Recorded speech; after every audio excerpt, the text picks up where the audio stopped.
நாம் இந்த காலை தியானத்திற்கு என்ற கர்த்தருடைய வார்த்தையை நாம் தியானிப்போம். யோவான் எழுதிய சுவிசேஷம் 16ஆம் அதிகாரம் 33. இடத்தில் உங்களுக்கு சீஷனை பார்த்து உங்களுக்கு சமாதானம் உண்டாயிருக்கும் பொருட்டு, பாருங்கள், தன்னை அண்டிக் கொண்ட மக்களை பார்த்து உங்களுக்கு சமாதானம் உண்டாயிருக்கும் பொருட்டு இவைகளை சொன்னேன். உலகத்தில் உங்களுக்கு, பாருங்க, உலகனாலே நமக்கு ஆசீர்வாதம் கிடையாது. உங்களுக்கு கர்த்தரால் அழைக்கப்பட்ட உலகத்தில் என்ன இருக்கு? ஆசீர்வாதம் கிடையாது. இங்கே தான் நமக்கு பொருள் கிடையாது. இங்கே தான் உலகம் கிடையாது. உங்களுக்கு உலகத்தில் உபத்திரம் உண்டு, திடன் கொள்ளுங்கள், நான் உலகத்தை ஜெயித்தேன். ஹல்லேலூயா. இந்த உலகம் ஜெயித்தேன். உலகம் எந்த காலத்திலும் உபத்திரப்படுறவனை உலகம் ஜெயிப்பதற்கு தேவன் அனுமதிப்பது கிடையாது. இதுதான் சத்தியம். இன்றைக்கிலிருந்து நாம் சொல்ல போகிற காரியம், இன்றைக்கு காலை தியானத்திற்கு என்று என்ன கொடுத்தார் என்ற வார்த்தையை என்னால் இது எப்படி ஒரு வார்த்தை பேசணும்னு அந்த தொடர்ந்து இந்த வார்த்தை தான் பல முறை என் உள்ளத்தில் கர்த்தருக்கு கொடுத்தார். வேறு எதையும் என்ன தியானிக்க முடியல. இன்னைக்கு என்னன்னா, திடன் கொள்ளுங்கள், பி போல்ட், இல்லை ஸ்ட்ராங், தைரியமாக இருங்க. எப்படி ஒன்று எடுத்துக்கலாம். திடன் கொள்ளுங்கன்னா அது என்ன? அது பொருள் பார்த்தா உரத்தில் பீச்சு உற்சாகமாக இருங்கன்னு எழுதிருக்கு. இதே பழ மொழி பெருப்பில் நீங்கள் உற்சாகமாக இருங்க. அது மீன்ஸ் உங்களுக்கு எந்த சூழ்நிலை வந்தாலும் என்ன சொல்லுவாங்க? ஸ்ட்ராங்காக இருங்க. அப்படி இந்த பொருள் பல வகையில் எழுதியிருக்கு. நான் இன்னைக்கு என்று சொல்ல போகிற காரியம் திடன் கொள்ளுங்கள். முதல் நம்ம 3 வசனங்களை வேகமாக, தேவனை பேசிய சில காரியங்களை வேகமாக நாம் பார்க்க போகிறோம். எந்தெந்த சூழ்நிலை பேசுகிறேன் எல்லாருக்கும் தெரிஞ்ச யோசுவா 1ஆம் அதிகாரம் 7ஆம் வசனத்தை என்ன சொல்லுகிறதுன்னு எடுத்தவர்கள் வேகம் நான் வாசிக்கிறேன். என் தாசனாகிய மோசே உனக்கு கற்பித்த நியாயப்பிரமாணம் செய்ய கவனமாக இருக்கும்படி மிகவும் பலன் கொண்டு திடன் மனிதர், நீ திடனாயிரு. என்ன சொல்லுது? போகும் இடமெல்லாம், நான் 9 படிக்கிறேன். நான் உனக்கு கட்டளையிடுவேன், பலன் கொண்டு திடன் மனிதாயிரு, திகையாதே கலங்காதே. கவனிங்கள், இந்த திடன் மனதாயிருது எங்க யூஸ் பண்ணுதுன்னா, ஒரு யுத்தத்திற்கு போவதற்கு முன்பாக மனிதன் வாழ்க்கையில கலக்கம் ஒரு சூழ்நிலை வரும்போது தான் கர்த்தர் பேசுகிறார். தன் வாழ்க்கையை ஏறத்தாழ் 38 வருஷம் ஆசரிப்பு கூடாரத்தில் ஒரு ஊழியக்காரர்கிட்ட தன் வாழ்க்கையை வாலிபு நாட்கள் செலவு செய்த யோசுவாக்கு என்பது ஒரு குடும்பம் கிடையாது. எகிப்திலிருந்து வந்து என்றைக்கு மோசே செலக்ட் பண்ணி ரவதீம்ல அமலேக்கு விரோதமாக அனுப்பினாரோ, அன்னிலிருந்து அவளுக்குள்ள தெய்வீக உறவு வந்தது. பின்பு அவர் 2 வருஷத்துல அப்புறம் பார்த்தீங்கன்னா காதேஸ் பர்னேல் அப்படி உண்மையில செய்தியை கொண்டு வந்த பிறகு இன்னும் நெருக்கமான உறவு மோசேக்கு வந்தது. திரும்பி யோசுவாவை பார்க்கும்போது அந்த வாலிபன் ஆசாரிப்பு கூட அதை விட்டு பிரியாது இருந்தார். ஒரே மோசே மேலே போயிட்டு வரும்போது, மோசே வரும் வரைக்கும் 40 நாள் அங்கே இருந்த ஒரு மனுஷன் தான். உன்னை பாலத்தை என்ன நடக்கணும்னு தெரியல. தன் வாழ்நாள் முழுதும் அந்த மனிதன் தன் வாழ்க்கையை எந்த சூழ்நிலை, மோசே இறந்த பிறகு தன் வாழ்க்கையில் திடன் போயிடுச்சு, அவருக்கு நம்பிக்கை போயிடுச்சு, பலன் குன்றி போச்சு. 80 வருஷம் தன் மோசே இறந்த பிறகு ஒரு பெரிய கூட்டத்தை நடத்தி போகும்போது ஆண்டவர் பேசுகிறார், நீ திடமனதாயிரு. அந்த வார்த்தை எங்கே பேசப்பட்டது பார்த்தீங்கன்னா, யுத்தத்திற்கு முன்பாக, ஒரு கலக்கத்திற்கு முன்பாக தேவன் தன் ஜனத்திற்கு வழிகாட்டும்படியா, அவர் சுதந்திரத்தை பங்கிடும்படியாய், அவர் மக்களை யுத்தத்துக்குள் போருக்குள் நடத்தி வெற்றி பெறும்படியாய் ஒரு தலைவனை உருவாக்கினார். அந்த தலைவனை பார்த்து பேச திடமனதாயிரு. அப்படி என்றால் திடன் கொள்ளுங்கள் என்று அந்த இயேசு சொல்ல காரணமே, சீஷர்கள் யுத்தத்துக்கு போல, ஆனா அவன் யுத்தத்துக்கு தான் கர்த்தர் ஆயத்தப்படுத்தினார். நேரடியான யுத்தம். ஆனா ஒவ்வொரு சீஷனுக்கு பின்னால கேட்டீங்கன்னா, பேதுரு அது மாம்சத்துக்கு போர் செய்கிற இச்சைகளை அப்போஸ்தலன் பவுல் எழுதுகிறார், வான மண்டல பொல்லாத ஆவி சேரும், நமக்கு என்ன உண்டு? யுத்தம், போராட்டம் உண்டு. 2 வசனங்களை மட்டும் படிக்கலாம். 1 சாமுவேல் யார் சொல்லிது? 4ஆம் அதிகாரம் திறந்து வைத்துக் கொண்டுங்கள். 4ஆம் அதிகாரம் 1 சாமுவேல் 4ஆம் 9 நான் வாசிக்கிறேன். பெலிஸ்தரே திடன் கொண்டு புருஷரை போல் நடந்து கொள்ளுங்க. யார் சொல்றது? பெலிஸ்தர் சொல்றாங்க. எபிரேயர் உங்களுக்கு அடிமையா இருந்து போல நீங்களும் அவளுக்கு அடிமைகள் ஆகாதபடி புருஷரா இருந்து யுத்தம் பண்ணுங்கள். இப்போ சொல்றாங்க இஸ்ரேல் மக்களுக்கும் பெலிஸ்தர் யுத்தம் வரும்போது அவங்க இஸ்ரேல் சொல்றாங்க, ஏன் நம்ம இன்னைக்கு பெட்டியை கொண்டு வரட்டோன்றாங்க. என்னதுங்க? 5 கர்த்தருடைய உடன்படிக்கை பெட்டி பாலத்தில் வருகிறது. புஸ்தகம் எல்லாம் பூமி அதிரத்தக்க மக ஆர்ப்பரித்து சத்தமிட்டார்கள். நான் சொன்ன சத்தம் போட்டா ஜெயிச்சிட மாட்டீங்க. டான்ஸ் ஆனா பாவத்தை ஜெயிக்க முடியாது. வெறும் சோத்திரம் கத்துவதனால் ஜெயிக்க முடியாது. சத்தமிட்டு ஹல்லேலூயா ரோட்ல பிரசங்கம் பண்ணுவா ஜெயிக்க முடியாது. எந்த மனுஷன் கர்த்தருடைய வழியை நடக்கிறானோ அவன் தான் ஜெயிக்க முடியும். இஸ்ரவேல் மக்கள் போட்ட சத்தம், பெட்டி வந்தோடனே ஜெயிச்சிட்டோம். பாளையத்துல பைபிள் சொல்லுது, நீங்க யுத்தத்துக்கு போ. மோசே சொல்லப்பட்டு ஏசு சொன்ன தேவன் சொன்னாரு, நீ யுத்தத்துக்கு போ, பெட்டியை கொண்டு போ, பூரியை கொண்டு போ, ஊதுங்க, நான் உங்களுக்கு முன்னாடி போவேன், ஆசாரியன் லேவியன் கூட வரட்டும். அப்படி பிரதான ஆசாரியன் புள்ளை அவனா போனோம். பெனகாஸ் போனாரு மோசே இருக்கும்போது.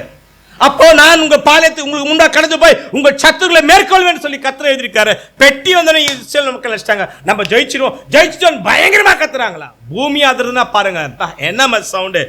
அவர் ஆர்ப்பரிக்க சத்தத்தை வெளிசு கேட்டபோது எவ்ரிடே பழத்தில் இந்த மகா ஆர்ப்பரி சத்தம் என்னென்றா, பின்பு கர்த்தரின் பெட்டில் பாலில் வந்து அறிந்து கொண்டார்கள். தேவன் பாலத்தில் வந்தான் என்று சொல்லப்பட்ட பெலிஸ்தர் பயந்தாங்களா. ஐயோ, இந்த தேவன் எகிப்திற்கு என்னென்ன பண்ணாங்க சொன்னாங்களா. அப்ப சொன்னாங்களா, வரட்டும், நம்ம என்ன பண்ணலாம், தைரியமா இருந்து யுத்தம் பண்ணலாம். அவங்க ஜெயிச்சாங்க. அவங்க தைரியத்தில் ஜெயிக்கல, கர்த்தர் இஸ்ரவேல் மக்களை விட்டுட்டார். நம்ம வாழ்க்கையில் 2 தோல்வி ஒன்று வரணும். நம்ம சத்துரு ஜெயிக்கிறான்னா கர்த்தர் உன்னை கைவிட்டானே ஜெயிக்க முடியாது. இஸ்ரவேல் மக்கள் யுத்தம் பட 2 பேர் விட்டு இஸ்ரவேல் மக்களோட கர்த்தர் திருப்பாரா, நீ பெலிஸ்து ஜெயிக்க முடியாத. ஒருவன் 1000 2000 10,000 பேர் துரத்துவாங்க. பெட்டியை வந்து தோது போயிட்டாங்களே, கடைசி மேட்ச் பெட்டியை கொண்டு போயிட்டாங்க. அவங்க சொல்றாங்க, திடன் கொண்டு புஷா இருந்து யுத்தம் பண்ணுங்க. அப்போ இந்த திடன் கொன்ற வார்த்தை யுத்தத்துக்கு போகும்போது ஸ்ட்ராங்கா என்ன ஒன்று அப்படி என்ன அர்த்தம் வந்து பொருள் சொல்லிட்டோமா, எப்படிப்பட்ட பயப்பட சூழ்நிலை வந்தாலும் நீ அதை கண்டு பயப்படாம உரம் கொண்ட இருதயம் போல இருக்கிறான். அது சிம்பிளா ஒரு சார்த்தி சொல்றேனே. சில நேரங்களை பார்க்குறேன், சும்மா இது உதாரணம். சில பெண்களை ஒரு இடத்துல ஒரு நேரத்தில் போய் பார்த்தேன். அவன் சரியில்லாத ஒருவனை போய் திருமணம் கட்டும்போது வீட்டில் எல்லாம் சொல்லி பார்த்தாங்க, ஊழியக்காரர்கிட்ட போய் சொல்லி பார்த்தாங்க. அது கடைசி வரைக்கும் நான் அவனை தான் கட்டுவேன். என்னங்க எங்கள் வாழ்க்கை நடந்தது அது மாதிரி. நான் ஒருத்தரை போய் பேசும்போது வேணாம்மா இல்லை அப்படிதான் சொல்லிட்டு ஒரு மாற்றமும் கிடையாது. கட்டின அவனை தான் கட்ட ஸ்ட்ராங்காக நிற்கிறாங்க பத்தியா. அவன் வேலை இல்லை பரவாயில்ல, நான் ஊரை விட்டு தத்துருவான் பரவாயில்ல, அப்பா அம்மா பேச மாட்டா பரவாயில்ல, அவன் சொத்துல பங்கு இல்லை பரவாயில்ல, அவனுக்கு சோறு தண்ணி போட மாட்டா பரவாயில்ல, அவன் கூட தான் வாழ்வேன் அப்படின்றாங்க பார்த்தீங்களா. ஏன்னா ஒரு ஸ்ட்ராங் உரம் குழச்சி வாழ்ந்தா அப்படின்னு. சில நேரங்களில் நம்ம வாழ்க்கையில் என்ன பிரச்சனை வந்தாலும் பைபிள் சொல்லுது, நம்ம தோக்குற மாதிரி சூழ்நிலை வந்தாலும் பைபிள் சொல்லுது, நாம் திடன் கொள்வோமானால் தோக்குற சூழ்நிலை கர்த்தர் மாத்த உதவி செய்ய வல்லவராக இருக்கிறார். ஹல்லேலூயா. இதான் விஷயமே. எபிரேயர் ஜெயிப்பதற்கு தான் வழி. பெலிஸ்தர் தோற்பது அவனுக்கு தெரியும். அவங்க சொல்றாங்க சிம்பிளா, திடன் கொண்டு பண்ண போடலாம், பயப்படாதீங்க, வாழ்வா சாவான்னு பார்த்தலாம், ஆனால் ஓடக்கூடாது. இதுதான் விஷயம். இன்றைக்கு நாம் திடன் கொள்ளுங்கள். இப்படிதான் பழைய ஏற்பாட்டு காலத்தில் நாம் 2 வருஷத்தை பார்த்தோம். இப்பொழுது புதிய வருடத்துல நாம் பார்க்கும் பழைய ஏற்பாட்டை யூஸ் பண்ணதெல்லாம் நீங்க பார்த்தீங்கன்னா, யோவாப் சொல்றாரு, அந்த இந்த பக்கம் சீரியரு அந்த பக்கம் எல்லாம் வரும்போது தான் சகோதரனை பார்த்து நம்ம பட்டணங்களுக்காக தேவனுக்காக நம்ம யுத்தம் பண்ணுவான், திடன் கொள்ளுன்றார். அந்த யுத்தம் ஜெயிச்சாங்க. இப்போ நாம் பார்க்க போறது ஒரு 3 காரியங்களை நாம் நேரத்துக்கு ஏற்றது போல இயேசு சொன்னார் சுவிசேஷங்களிலே. இயேசு தன் வாழ்க்கையில ஜெபத் கடைசியா சீஷனுக்கு சொல்ற கடைசி சீக்ரெட்டை சொல்லிட்டு போறாரு, நீங்கள் திடன் கொள்ளுங்கள், நான் உலகத்தை ஜெயித்தேன். சில நேரத்தில் நம்ம வளர்க்கல வீட்டில் குடும்பத்தை சூழ்நிலை உபத்திரம் பிள்ளைகள் நோய் வேலை மேலே பிரச்சனை எல்லாமே நம் பலனற்று திடனற்று போகும்படியாக தான் வருது. செஞ்ச பிஸ்னஸில் லாஸ், குடும்பத்தில் சமாதானம் இல்லை, பிள்ளைங்களால் பிரச்சனை, நினைக்காத திடீர்னு உடம்பு சரியில்லை, திடீர்னு நோய், திடீர்னு வலி, நினைக்காத காரியம், திடீர்னு ஹாஸ்பிட்டல், நிறையோ லாஸ், நம்ம எல்லாம் விழுந்து விடுவதற்கு தான் போகிறோம். தயவுசெய்து அந்த உபத்திரம் உண்டு என்று சொல்லிட்டு 2 சொல்கிறேன், முடிக்கும் போது சொல்கிறேன், உபத்திரம் உண்டு. ஆனால் நம்ம எப்பவுமே ஒன்று நினைக்கணும், உபத்திரம் உண்டு, ஆனால் இயேசு சொன்ன வார்த்தை வந்துடக்கூடாது, எனக்காக கர்த்தர் உலகத்தை ஜெயித்தார். எங்க சொல்லாமே அல்லேலூயா. வாக்கலாமே ஏற்றுக்கொள்ளுங்கள். மத்தேயு சுவிசேஷத்தில் 2 பார்ப்போம், வாசிங்க. 9ஆம் அதிகாரத்தை திறந்து வைத்துக் கொள்ளுங்கள். 9 எல்லாருக்கும் அறிஞ்ச சம்பவம் தான். 9 நான் 22 வாசிக்கிறேன். இயேசு திரும்பி அவளை பார்த்து, மகளே திடன் கொள், உன் விசுவாசம் ரட்சித்தது என்றார். அந்நேரம் முதல் அந்த ஸ்திரீ சொஸ்தமானாள். மேலே பாருங்களேன், இது 2 வருஷம் தான். 12 வருஷம் உள்ள ஒரு பெரும்பாடு ஸ்திரீ, நான் அவருடைய வஸ்திரத்தை தொட்டால் சொஸ்தமாவ என்று தன் உள்ளத்தில் எண்ணிக்கொண்டு அவர் பின்னாலே வந்து அவருடைய வஸ்திரத்தின் ஓரத்தை தொட்டாள். அவ்வளவுதான், 3 வருஷம் முடிஞ்சு போச்சு. இங்க மத்தேயுல இப்படிதான் இருக்குது. எந்த சூழ்நிலை சொன்னார் என்றால், நம்ம மத்தேயுல இதே சப்ஜெக்ட் திடன் கொள் என்றால் இதே சம்பவத்தை மார்க்ல தான் தெளிவாக இருக்குது. எப்படி வந்தாங்க, எப்படி தொட்டாங்க, எப்படியாப்பட்ட கூட்டம், ஏன் இந்த மனுஷி பயப்படணும், ஏன் இயேசு கிறிஸ்து திடன் கொள்ளினார் என்ன சொன்னீங்கன்னா, மத்தையில் வந்து திடன் கொள் எழுதியிருந்தாலும் மார்க்கில் தெளிவாக எழுதியிருக்கு. ஏன் இயேசு 5ஆம் அதிகாரம் எடுத்துக்கொள்ளுங்கள், 25 மார்க் எழுதிய சுவிசேஷம் 5:25 நான் வாசிக்கிறேன். அப்பொழுது 12 வருஷம் உள்ள ஒரு பெரும்பாலும் ஒரு ஸ்திரீ, இவங்க பேர் என்ன? இந்த பேய் எல்லாருக்கும் பேர் இருக்கும், ஆனால் அவங்க வச்ச பேர் என்ன? அவங்க நோயே அவங்களுக்கு பேர் ஆயிடுச்சு, பெரும்பாடு. நமக்கு என்ன பைபிளுக்கு பேர் வைக்கிறாங்க, இந்த பேர் வச்சுக்கணும், பெரும்பாடு உள்ள ஸ்திரீ வைக்க முடியாது. காரணம் அந்த அம்மா பேர் இருந்தோம், அவங்க உலகத்துக்கு கொடுத்த நிக்னேம் என்னன்னா பெரும்பாடு. என்னது அவங்க பேருக்க? பெரும்பாடுள்ள ஸ்திரீ. அநேக வைத்திய வாழ்க்கையில் ஏன் பெரும்பாடு சொல்லப்பட்டா? ஃபர்ஸ்ட் அந்த அம்மாவுக்கு நோய். அது இந்த நோய் எப்படி நோய் வகைப்படுதுன்னா, அநேக வைத்தியர்களால் மிகவும் வருத்தப்பட்டு. ஃபர்ஸ்ட் அவங்க எதனால வருத்தம் வந்து பேர்னா, நோய் எதிர்பார்த்த டாக்டர்ஸ் எல்லாம் அவங்க என்ன ஆகல, இந்த டாக்டர் அந்த டாக்டர் இங்க டாக்டர் அங்க டாக்டர், ஒவ்வொரு முறையும் டாக்டர் ஒரு மருத்துவர் எதிர்பார்த்து குணமாயிடும் சுகமாயிடும் பல மருந்துகளை சாப்பிட்டாங்க. என்னதுங்க? வைத்தியர்களால் மிகவும் வருத்தப்படி. வருத்தம் யார் வந்தது? மனுஷன் வாழ்க்கையில் வருத்தம் வர்றது காரணமே அவங்க எதிர்பார்த்தது என்ன பண்ணல, வாழ்க்கையில் மாற்றம் வரல. 2 தனக்கு உண்டானவையில செலவழித்து. வாழ்க்கையில் பொருளாதாரம் போச்சுன்னா மனுஷனுக்கு பைத்தியம், ஸ்ட்ரெஸ் ஆகிடும். பணம் எல்லாத்துக்கும், பணம் இருந்தால் பணத்தை சார்ந்து வாழ்ந்துடலாம், அங்கே போகலாம், இங்கே பணம் இருந்தால் ஒரு காரில் போகலாம், பணம் தான் 4 பேர் உதவி செய்வான். இல்லைன்னு நீங்கள் உதவி செய்து ஒரு காலத்தில் உதவி செய்த மக்களை உங்களுக்கு பணம் இல்லைன்னா இன்னைக்கு உதவி செய்ய மாட்டாங்க. இது உண்மை. யாருக்கெல்லாம் உதவி செய்து வாழ நினைச்சிங்களோ உங்களுக்கு கிட்ட பணம் இல்லைன்னு வைங்களேன், பாதிக்கப்பட்டவங்களுக்கு தெரியும். ஒரு காலத்து நம்ம வீட்டை சாப்பிட்டு தெய்வம்னு சொல்லியிருப்பாங்க, இன்னைக்கு நம்மளை பார்த்தாலே பார்க்க மாட்டாங்க, நம்மகிட்ட பணம் இல்லை. அநேகர் நோயிலேயே நம்ம சாப்பிட்றாங்க. சிலர் பணம் இல்லாத போது தான் நேசித்த மக்கள், அவங்க ஒரு காலத்தில் நேசித்த மக்கள் பணம் இல்லாத போது நேசமே குறைஞ்சி போது. பற்றிய பெற்ற பிள்ளைங்களோ பெற்ற தகப்பத்தை ஒரு ரத்த சம்பந்தங்களே பணம் இல்லைன்னா நேசிக்க மாட்டேங்குது. அது ஒரு மன உளைச்சல். இன்னைக்கு நம்ம நேசிக்கிறாங்க, சில அன்பு நினைக்காதீங்க தயவு செய்து. உங்ககிட்ட இருக்கிற வரைக்கும் தான் அது சொந்தம். நீ காஃபி வாங்கி தரான் வாங்கி தரோம், நீ வாங்கி தரோம் தான், நீ வாங்கி கொடுக்காம விட்டு பாருங்களேன், அந்த அன்பு பாருங்களேன். நீ நினச்சிப்பீங்க அவர் ரொம்ப டியர்னு. நோ, நியர்னு கிடையாது. அன்பு என்பது எது தெரியுமா? ஆபத்து நேரத்தில் உதவ யார் பிறந்திருக்கா? அந்த பணத்துக்கு முன்பாக இல்லாமல் அன்புல செயல்படுறான் பார்த்தீங்களா, அவன் தான் தேவ மனுஷனா வாழ முடியும். பைபிள் சொல்லுது, செலவழித்த சற்றிலும் பாருங்க குணமே அடையல, அதிக வருத்தப்படலாம். கவனிங்க, பெரும்பாடு, அதுக்கப்புறம் வைத்தியெல்லாம் வருத்தப்பட்டு பணம் போயிட்டு லாஸ் ஆயிட்டு அதிக வருத்தம். சொசைட்டி இதுதான் இந்த மாதிரி பெரும்பாடு. நோய் மட்டும் சொல்லாதீங்க, அந்த மனுஷிக்கு நோய் எதிர்பார்ப்பெல்லாம் தோத்து போச்சு, இருந்தெல்லாம் அழிஞ்சு போச்சு, இப்போ ஒன்று தான் இருக்குது, சரீரத்தில் உயிர் தான் இருக்குது. நோ பீஸ், நோய் சுகமாகலை. இப்போ கேட்குறேன், இவங்க புருஷன் எப்படி அன்பு கொண்டிருப்பாரு? மனைவி பலவீனமாயிட்டு இந்த மாதிரி சூழ்நிலை எந்த புருஷன் அன்பு கூறுவான்? எல்கனா மாதிரி ஆளுக்கும் போது குழந்தைல சொல்லிட்டு மற்றவங்களுக்கெல்லாம் கட்டிக்கினாரு. இப்போ ஒரு பெரும்பாலும் ஸ்திரீ என்ன பண்ண முடியும்? டாக்டர்கிட்ட தான் கொண்டு போக முடியும். எந்த சந்தோஷத்துக்கு ஒரு ப்ரோஜனம் இல்லாமல் போயிட்டாங்களே. புருஷனாக இருக்கும். இப்போ வச்சுங்க, பிள்ளைங்க அம்மா அப்பா சோறாக்கி தர மாதிரி தான் பிள்ளைங்க நேசிப்பாங்க. உங்கள் பிள்ளைங்க நீங்கள் பெற்ற பிள்ளை என் உயிரே, என் கண்ணில் வச்சு நிற்கிறேன், என் பிள்ளையோ உயிரேன்னு சொல்லுவாங்க. தயவு செய்து யாருமே சொல்ல ப்ளீஸ், நீ நல்லா இருக்கிற வரைக்கும் தான் உன் பிள்ளை உனக்கு உயிராக இருக்கும். உயிராக இருக்காது, அது கூட நீங்கள் தான் உயிராக இருப்பீங்க. எந்த பெற்றோர் பக்கம் மைனஸ் தெரியுமா? நீங்கள் தான் உங்கள் பிள்ளைக்கு உயிராக இருப்பீங்க, உங்கள் பிள்ளை உங்களுக்கு உயிராக இருக்காது. நீங்கள் தான் உன் பிள்ளை உயிராகுது. உங்கள் பிள்ளைய சொல்லுங்கள், கல்யாணம் ஆகிட்ட பிறகு நீங்கள் யார் அந்நியராகிடுவீங்க சொல்கிறாங்க ஒரு பெற்றோர். என் பொண்ணை ரொம்ப உயிராக வச்சுருந்தப்பா. உண்மைதான், நீ ஏன் உயிரை வச்சுருந்த? ஃபஸ்ட்டு பேசுத பிடிக்கல. உன்னை யாரும் உன் பிள்ளை மேலே உயிரை வைக்க சொல்லு.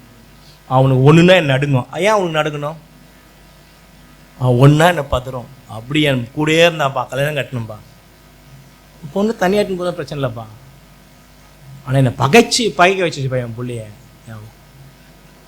நல்லா வளர்த்தேன், எல்லாமே போட்டு வைப்பேன், என் பிள்ளைக்கு எல்லாமே செஞ்சா படிக்க வச்சேன். என் பிள்ளை என்னை விட்டு பேசாத போல என்னை பிள்ளைய வெறுக்க வச்சுதுப்பா. ஒருத்தர் சொல்கிறாரு, என் பிள்ளைப்பா அவனை படிக்க வச்சு என் கஷ்டத்தெல்லாம் அவனுக்கு என் பிரயாசத்தெல்லாம் நான் படிச்சனும் இல்லையா, என் பிள்ளைய நல்லா படிக்க வச்சேன்ப்பா. நீ என் பிள்ளை என்னை அடிக்க வருதுப்பா. யார் காரணம்? யார் காரணம்? அவங்க போட்டு மருமக மேலே போடுறாங்க. நான் அதெல்லாம் சொல்ல மாட்டேன், அது நான் கடவுள் பார்த்துட்டேன். உனக்கு ஏன் புள்ள உயிராகணும்? நீ ஏன் உன் பிள்ளை நம்புன? ஒரு தகப்பனுடைய முக்கிய மேலே பிள்ளை மேல் அன்பு கூறுவதற்கு மேலே நான் என்ன சிக்ஷிக்கிறது என்பது ஒரு தகப்பனுடைய முக்கிய கடமை. ஒரு தகப்பன் என்னென்ன செய்யணுமோ அதெல்லாம் பிள்ளைக்கு நான் செய்கிறேன். பணம் கொடுக்குறதல்ல, என்னுடைய பொல்லாப்பு நிமித்தம் என் பிள்ளைக்கு எந்த தீங்கும் பின்னாலே என் பிள்ளைக்கு வரக்கூடாது. அதனால் யாருக்குமே பொல்லாப்பு செய்வதற்கும் நான் என்ன பண்ணல, என் ஆத்மாவை இடம் கொடுக்கல. எனக்கு சந்தர்ப்பம் கிடைக்கும் போதெல்லாம் நன்மை செய்யணும், ஏன்னா என் பிள்ளைக்கு வரக்கூடாது. அதுதான் நான் செய்யல முக்கியமாக இருக்கேன் தவிர என் பிள்ளை பெரிய ஆளை படிக்க வைக்கணும், படிக்க வைக்கலாம் கிடையாது. சொல்லுறது புரியுங்களா? வாழ்க்கை இந்த பிள்ளை சகோதரிக்கு யார் பிரச்சனை வந்திருப்பாங்க? சொசைட்டி, மருத்துவர்கள், வீட்டுக்காரன். பிள்ளைங்க இருந்தால் கூட அம்மா சோறாக்கி போட முடியல, பிள்ளையோட அன்பு குறைஞ்சிடும். அம்மா துணி துவச்சி போடல, பிள்ளை அன்பு குறைஞ்சிடும். ஏன் அதோட பிரச்சனை இல்லை, இப்போ அம்மாவுக்கு தான் சேவை செய்யணும். பிள்ளைங்க செய்யுங்களா?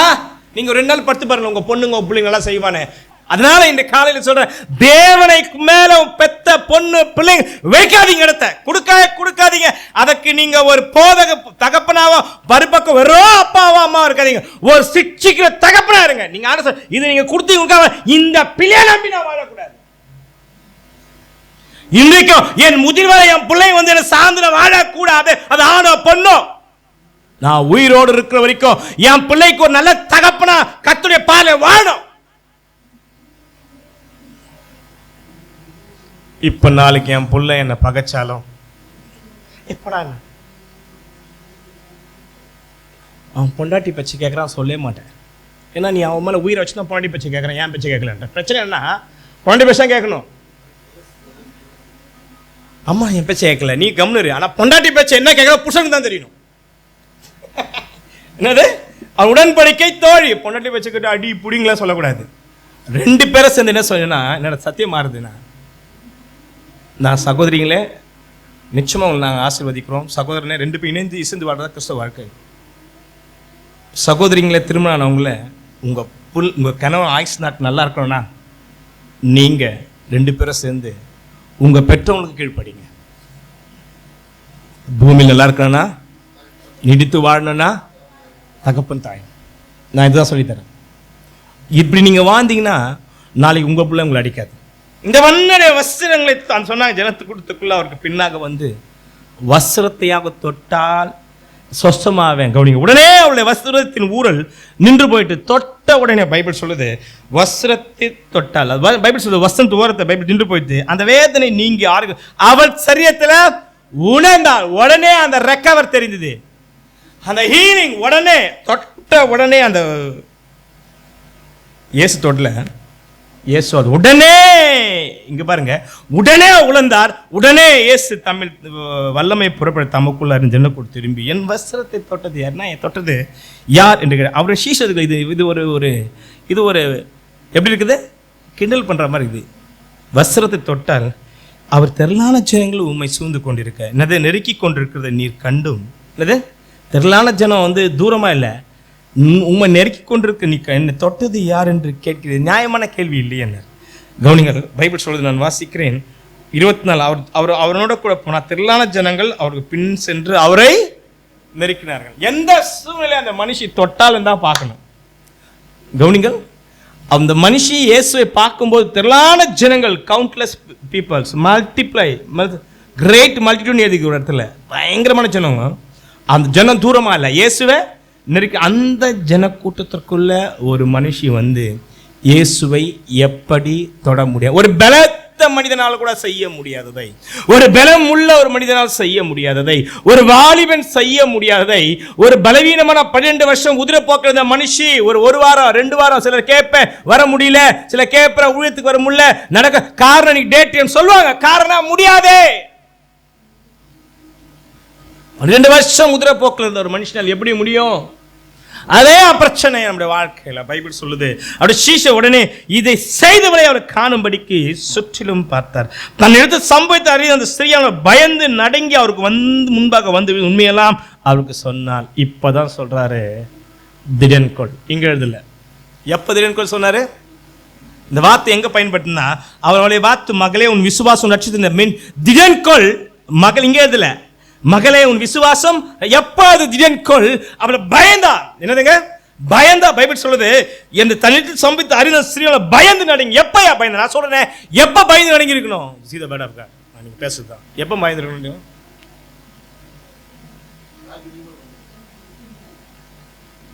சிப்பரின் குமார் நாங்க பாலாக்கு எப்ப பார்த்து பயந்தா? கூட்டத்தை பார்த்து பயந்தான். எதை பார்த்து பயந்தீங்க? நான் என்ன எடுத்துங்க, கூட்டம் தான் பார்த்து போயிடு. நான் போக மாட்டேன், பைக் எடுத்துங்க.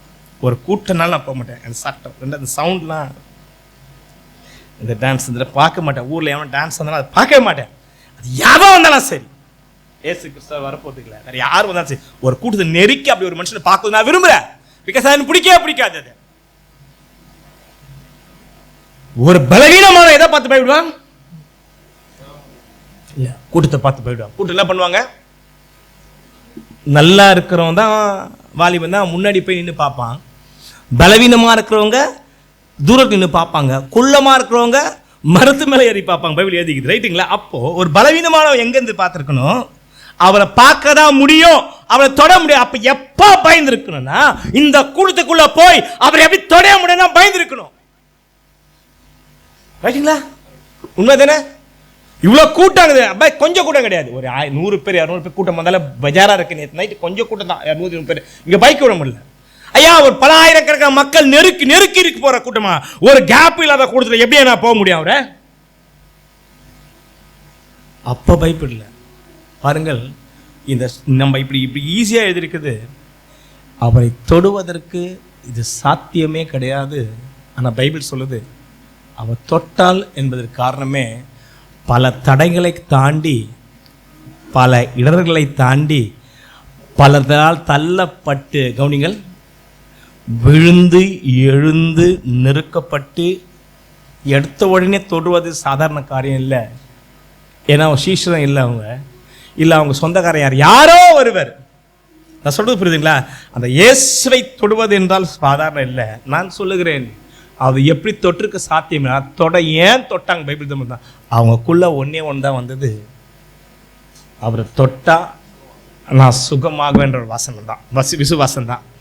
எத்தனை சூழ்நிலை இதை மீன்ஸ் அந்த விசுவாசமாகப்பட்டது என்றைக்குமே எவ்வளவு கூட்டம் இருக்குது மேட்டர் கிடையாது. எத்தனை முறை விழுகிறோம் என்று பிரச்சனை கிடையாது. எவ்வளவு நெருக்கப்படுறோம் பிரச்சனை கிடையாது.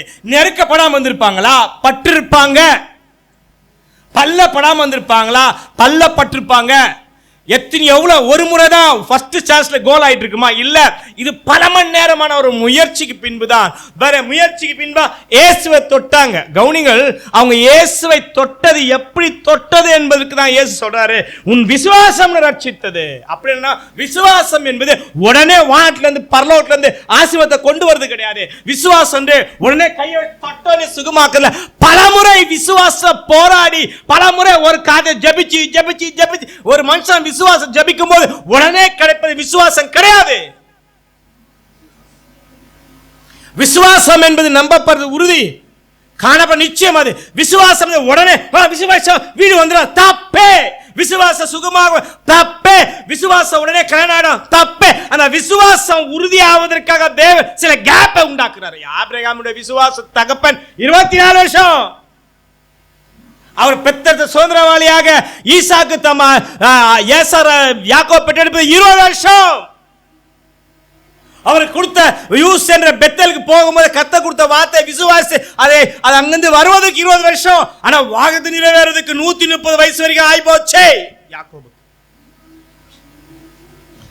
விசுவாசம் உடனே கிடைக்கிற பொருள் அல்ல. விசுவாசம் உடனே நமக்கு கத்த கொடுத்துருவாரு. அந்த விசுவாசம் பலன் அடைவதற்கு பல நேரம் நெருக்கப்பட்டு இருக்கிறோம். நம்ம நினைக்கிறோம் ஈஸியா இருக்கணும், நம்ம கோல் அடிக்கணும், ஈஸியா இருக்கணும், ஊழியம் பண்ணணும், ஈஸியா இருக்கணும், ஜெபம் பண்ணணும், ஈஸியா பிரச்சனையிலிருந்து விழுந்து நெருக்கப்பட்டு தள்ளப்பட்டு முடியாத செய்த விசுவாசம். முடியாத செய்த விசுவாசமா? இங்க இருந்து பக்கத்து ஒரு நடந்து போது விசுவாசமா? நடக்க முடியாது, நடந்து போதான் விசுவாசம். ஒரு படிச்சவன் 10,000 சம்பாதி விசுவாசமா? படிச்சவன் உண்மையா படிச்சவன் சம்பாதிப்பது ஈஸி. ஒரு படிக்காத சாதாரண ஒரு படிப்புல ஒரு பல லட்சம் சம்பாதிக்க அதான் விசுவாசம். எங்க அப்பா வீடு கட்டி கொடுத்தாரு, அந்த வீட்டுல கட்டி என் கத்த வீடு கொடுத்தாரு கிடையாது. ஒன்னே நீ வாங்கும்படியாய் கத்த கொடுப்பாரு, அதான் விசுவாசம். இது கோர்ட்ல கேஸ் ஜெயிக்காது. எத்தனை நெருக்கம் வந்தாலும் ஜெயிச்சு காட்டுறான்னு பத்தியா? அதான் விசுவாசம். இந்த வாழ்க்கை திரும்பி இணைய முடியாது, அவன் கெட்டவன் இல்ல, தேவன் இணைச்சது நிச்சயமா அது இணைப்ப. ஆண்டவர் நீங்க சொல்லணும், நான் பிரிய மாட்டேன் ஆண்டவரே, நீங்க ஒன்னா பிரிச்சுடுங்க, நான் பிரிய மாட்டேன். நான் விஷயம் எத்தனை இடங்கள் வந்தாலும் நீ ஜெபிச்சு பாரு, ஒழிக்க மாட்டேன்.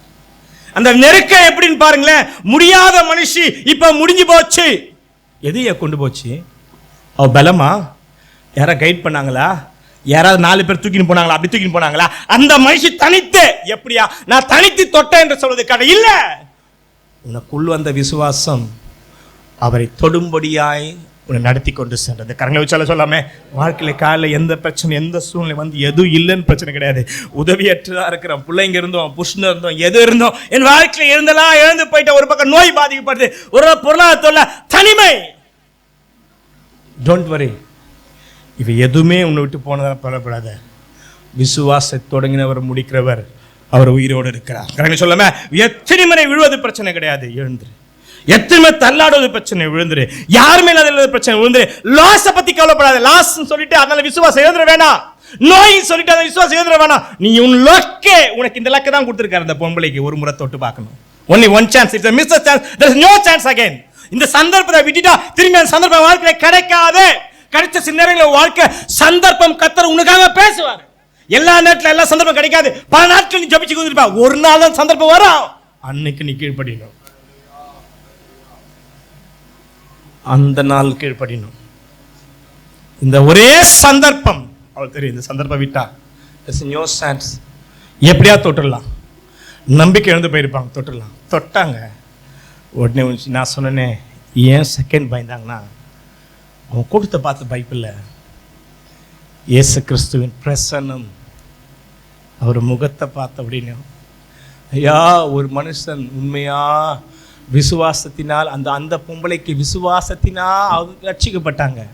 உன் விசுவாசம் உன்னை, அந்த ரட்சிக்கப்பட்ட உடனே அவளுக்கு வந்தது ஒரு பக்கம் சரீரத்தில் ஒரு மாற்றம் வந்தாலும், கிறிஸ்துவின் முகத்தை பார்த்த உடனே யாருன்னே தொட்டது, ஏன் தொட்டிங்கன்னு கேட்கல.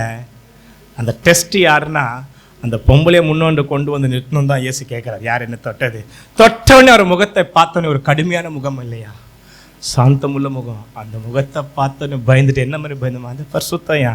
உண்மையாய் ஒரு மனுஷன் விசுவாசம் ரட்சிக்கப்பட்டிருப்பான், உள்ள தன் வாழ்க்கையில் கத்தரை சுமந்திருப்பார். ஆனால் அவருடைய நாமம் என்பது ஏதோ வாயில் அவரை வார்த்தையாக இருக்காது. அவர் நாமம் என்பது அஞ்சப்படத்தக்கதும் பயப்படத்தக்க நாமம். ஒரு நாமத்தை உச்சரித்து ஆண்டவர் சமூகத்துக்கு முன்பாக எத்தனை பேரையா பயந்து நிற்கிறீங்க? அலறிட்டாங்க, ஐயோ அவங்க பயந்துட்டாங்க. ரெண்டாவது ஏன் தெரியுமா பயந்துட்டாங்க? அவங்க உடம்ப தொடணும்னு வரல, வஸ்திரத்தின் ஓரத்தை தொட்டாங்களா. என்னதுங்க? அவங்க எக்ஸ்பெக்டேஷன் வந்த காரணம் என்ன? எந்த ஒரு தீட்டு உள்ள ஸ்திரீ ஒருத்தரை தொடக்கூடாது. எது நியாயப்பிரமாணம்? ஒரு தீட்டு உள்ள தொடுவதெல்லாம் தீட்டா இருக்கும். அவன் தொட்டா அது தீட்டாகும், அவன் தீட்டாகும். அவளுக்கு தெரியும் நான் யாரை தொடக்கூடாது. அந்த நாளில யூதனுக்கு ஒரு கலாச்சாரமாக ஒரு சத்தியம் இருந்தது. அவன் ஜெபம் பண்ணுவான், நான் பொம்பளையா பிறக்காம இருக்குது நல்லது. ஏதாவது ஒரு பொம்பளை தெரியாம மேலே தொட்டுட்டா மேலே என்ன பண்ணுவாங்களாம், கீறி கொள்வாங்களாம், குளிப்பாங்களாம். அவ்வளோ மோசமான யூதன், ரைட்டுங்களா? அப்போ அந்த மத்தியில் வந்து இவங்க தீட்டு உள்ள ஒரு தொட்டுட்டோன்னா, ஏன்னா அவங்க தொட்டேன்னு சொல்லி மற்றவங்க சொல்லலை, தொடப்பட்டவரே சொல்ல, என்னை யார் தொட்டது? அவங்க அம்மா வஸ்திரத்திலே தொட்டேன். ஐயோ நான் என் தீட்டை தொட்டுட்டேன்னு சொல்லிட்டு நான் தீட்டானோ சொல்லி அறிஞ்சிட்டாரா? ஐயா என்னை யார் தொட்டது? என்ன வல்லமை புறப்பட்டது ஏசு அறியும் போது நான் தீட்டானோ தொட்டாலேன்னு சொல்லி ஒரு பயம். அப்ப என்ன நியாயப்பிரமாணம்? நியாயப்பிரமாணத்தின் படி அது தீட்டு தானே. அந்த ஒரு பயம், ஐயோ ஒரு ஆணை தொட்டுமே, இப்படி எடுத்துப்போம், ஒரு வாலிபரை தொட்டுட்டோமே, சொல்லாம தொட்டம். என்ன கூப்பிட்டு ஒரு பொண்ணு தொட்டா எடுத்துப்போமா? இல்லை ஒரு பொண்ணு ஒரு ஆம்பளை தொட்டா, அதே ஏசு ஒரு பொண்ணு தொட்டா இன்னைக்கு வேற மாதிரி சொல்ல மாட்டானுங்க. அவருக்கு அந்த பையன் வரும்போது தான், ஏன் திடீர்னு சொல்லாதம்மா, அதை பற்றி கவலைப்படாதம்மா, உடனே மாற்றிட்டார். மகளே, உன் விசுவாசம் ஒன்று ரட்சித்தது, நீ சமாதானத்தோட போய் உன் வேதனை நீங்கி சுகமாயிடும். Praise the lord Jesus. சகோதரி, இந்த காலை எந்த வேதனை எந்த சூழ்நிலை வந்தாலும் நான் சொல்லு, இனிமேல் உங்களுக்கு விசுவாசம் வர தேவையில்லை. உனக்காக கொடுக்கப்பட்ட விசுவாசம் விழுந்திருப்ப. நீ ஒரு காரியத்துக்கு தொடர்ந்து ஜெபிச்சிருப்ப. அது ஏதோ ஒரு காரியம், வியாபாரமா இருக்கலாம், நோயா இருக்கலாம், கல்யாணம் இருக்கலாம், படிப்ப. ஒரு காலம் ஜெபிச்சு இடல் வந்து அது நீ மறந்தே இருப்ப. நீ கவலைப்படாத. நீ விழுந்தாலும் கிடைக்கல, நீ ஜெபம் பண்ணி கொண்டே இரு. உன் வேலை என்ன? எப்படியாவது இயேசுவை தொடரையா. உனக்கு விசுவாசம் எதுக்கு? எப்படியாவது இயேசுவை கிட்ட வரணும். நல்லது என்னமா தொடர தெரியுமா? அவன் சமீபமா வரணும். எதுக்கு விசுவாசம் அவனுக்கு கொடுக்குறது? தூரமா இருக்கவா? எதுக்காக விசுவாசம் கொடுக்கப்படுது? தூரமா. நோய் வந்தவனே தூரமா போயிடுதா? லாஸ் ஆயிடுச்சுன்னா இயேசு வேணான்றதா? டாக்டர் குணமாக்கல, இயேசு குணமாக்கல சொல்வதா?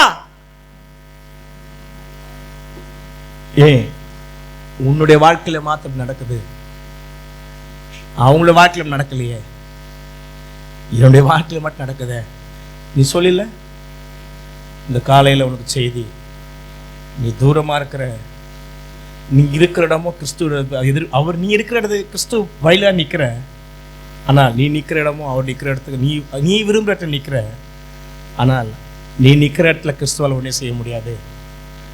அவர் எதிர்பார்க்கிறார் உன் வாழ்க்கையில, அங்கதான் நிக்கணும். மோசே, நீ அங்க வந்து நில். அது மோசேன் எல்லை. இஸ்ரேல் மக்களே, ஒரு கோடு போடு, இது அவங்கதான் இருக்க. ஒவ்வொருத்தனுக்கும் ஒரு அளவு. நீ நிக்க வேண்டிய இடம் யாரோட்ட நிக்கிற? நீ அவர் கிட்ட வந்துட்டுன்னு வைங்கள, உனக்கு என்ன வேணுமோ அது செய்வார். அதுக்கு மாம்சத்தின் முயற்சி ஜெயிக்காது. உனக்கு கொடுக்கப்பட்ட விசுவாசம் அவரை தொடுவதற்கு போதுமானது. கருணை சொல்லாம இன்னும் நெருங்கணும் ஆண்டவரே. எனக்கு பலவீனம், அதெல்லாம் ஜெபிக்க முடியல, ஃபால்ஸ். நான் ரொம்ப கஷ்டப்படுறேன், சாப்பாடு கஷ்டப்படுறேன், அதனால ஜெபிக்க முடியல, நெருங்க முடியல. அது போய் ஐயா பலவீனமோ, நோயோ, துன்பமோ, உபத்திரமோ, சாப்பாடு உபத்திரம் உண்டு, அதுதான் கர்த்தரை சந்திப்பது மாதிரி நான் உலகத்தை ஜெயித்தேன். திடன் கொள்ளுங்கள். ஃபர்ஸ்ட் மகளே, திடன் கொள், உன் விசுவாசம் ரட்சித்து. மார்க் எழுதிய சுவிசேஷம் 2:10 நான் 49 வாசிக்கிறேன். இயேசு நின்று அவனை அழைத்து வர சொன்னார். அவளது குருடனை அழைத்து திடன் கொள். இது சீஷர்கள் சொல்றார். எழுந்திரு, உன்னை அழைக்கிறார் என்றார். உடனே அவன் தன் மேல் வஸ்திரங்களை எறிந்து விட்டு எழுந்து இயேசு வந்தார். இயேசு நோக்கி, நான் உனக்கு என்ன செய்ய வேண்டிய? சூப்பர். ஒருத்தி தொட்டி எடுத்துக்கினா, நான் என்ன செய்யணும்னு சொல்லல. அவர் விசுவாசம் ரட்சித்து. அது ஒரு பக்கம், ஒரு பார்ட். அது பிக், அது வந்து எக்ஸ்ட்ரீம் லெவல். என்னது? இந்த லெவலுக்கு எத்தனை பேர் போக முடியும்னு உங்ககிட்ட இருக்கு. ஆனால் இது ஈஸி வே. இது ஒரே சான்ஸ் தான். எரிகோக்கு வந்தார். இனிமேல் எரிகோக்கு லாஸ்ட். இந்த ஒரு சந்தர்ப்பம், ஒரே சந்தர்ப்பம் ஒரு மனுஷனுடைய வாழ்க்கையில். அவர் எரிகோக்கு ஏன் வந்தார்னு வயது பல காரியம் சொன்னாலும் சத்தியம் சொல்லுது, ஒரு குருடனுடைய வாழ்க்கைக்கு ஒரு மாற்றத்தை உண்டாக்க தான் வந்திருப்பது. தேவ சித்தம் இல்லாமல் யாருமே ஆக முடியாது. கண்ணு திறக்கப்படுறது கிடையாது. அவர் வராரு. கவுனிங்கள், அந்த மனுஷன் பேர் என்ன? பர்திமேயு, திமேயின் மகனாகிய பர்திமே. அவன் ஒரு வாலிபன் ஆச்சு, பரப்பல குருடனாயிட்டாரு. அந்த வாலிபனை அவங்க ஃபேமிலி என்ன பண்ணிச்சுன்னா வியாபாரம் ஆக்கிடுச்சு. என்னது? மறுவாழ்வு கொடுக்கல, அவனை வச்சு பிச்சை எடுத்து இவங்க வாழ்றாங்க. என்னது? எப்படி? அவர் ரோட்ல ஒரு வழியோரத்தில் உட்கார வச்சுட்டாங்க. போறா வரவா என்ன பண்ணுவாங்க? அவனுக்கு அவனோட வேலை ஒண்ணுதான், ரெண்டு தான். ஒரு குருடனுக்கு ஒண்ணுதான் தெரியும், பேச தெரியும்.